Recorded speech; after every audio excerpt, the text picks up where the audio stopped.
Indiana's 4 of 5 from long range. Durant's got 11. Craig goes down. Durant has got a highlight! Legacy.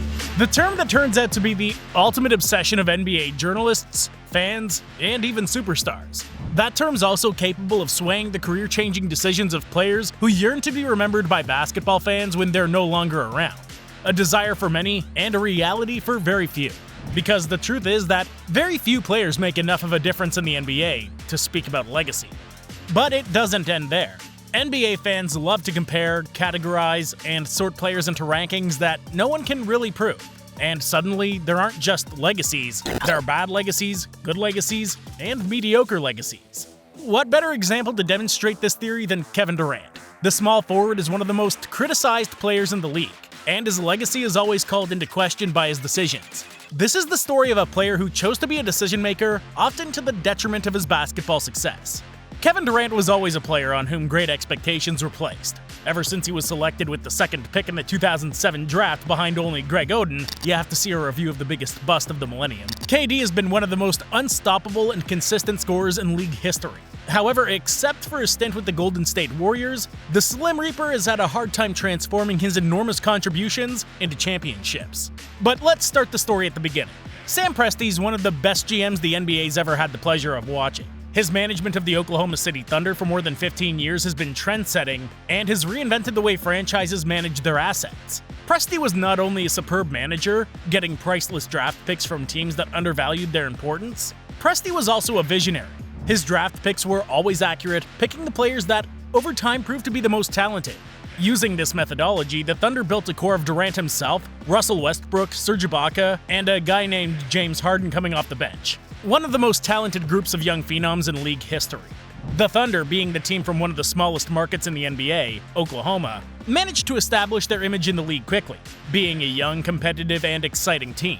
And this atmosphere attracted sporting success, making Oklahoma one of the strongest teams in the tough Western Conference during the early years of the franchise's history.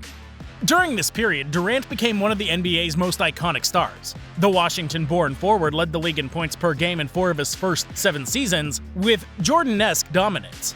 Durant ended up getting his MVP trophy in 2014, but there was an event prior to that which forever changed the potential of the OKC team.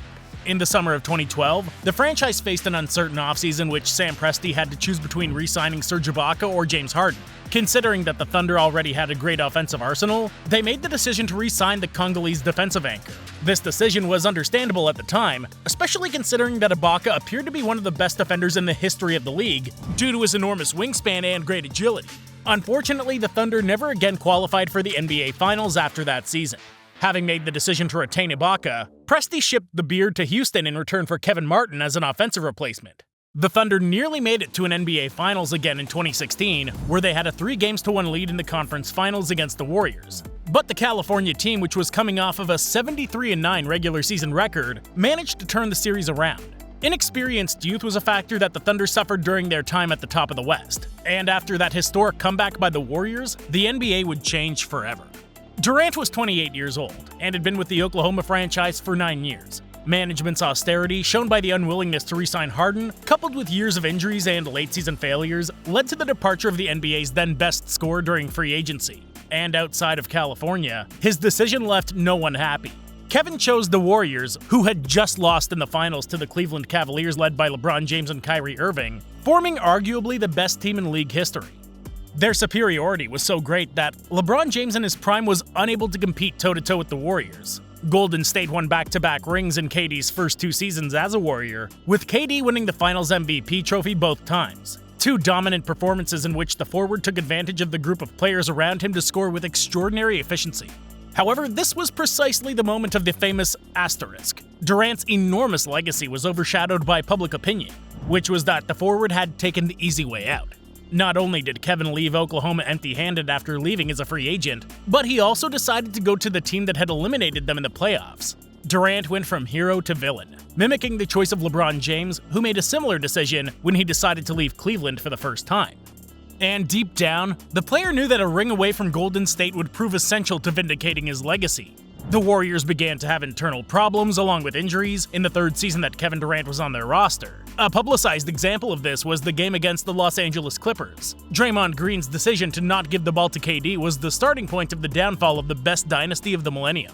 You've done this work, and then defensively, did the 11. After asking for a trade, the forward was sent to the Brooklyn Nets in exchange for a pack of players and draft picks, where he was coupled with Kyrie Irving and, later, James Harden.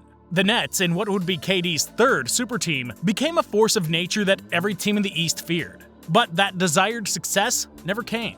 Durant missed his first full season in Brooklyn, and Irving kept up his tussle with the NBA and Sean Marks' franchise over mandatory vaccinations for COVID-19. It's incredible to think about now, but the trio only played 16 games together, and in neither season did they advance past the second round of the playoffs. The closest that the Nets would come to a championship would be a second-round exit against the eventual NBA champions, the Milwaukee Bucks. A disappointing mesh of talents and a passive attitude from Kyrie Irving were the main factors that forced James Harden to ask for the trade. The first round of the 2022 playoffs against the Boston Celtics marked the first moments of KD's career where his superiority was not noticeable. One way or another, he looked human. The Celtics did a great job defensively on the Nets star, and he performed poorly, shooting 38% from the field, 33% on three-pointers, and over 5 turnovers per game. Harden became the first of the superstars to leave Brooklyn, bringing in Ben Simmons, whose time with the Nets has been one to forget. When the player did not dress to play for Brooklyn during the 2022 playoffs, the situation became untenable for both Kevin and Kyrie. Perhaps KD's time in Brooklyn would have turned out different if he had a smaller shoe size. Moving on Tucker, he turns, he shoots, yes!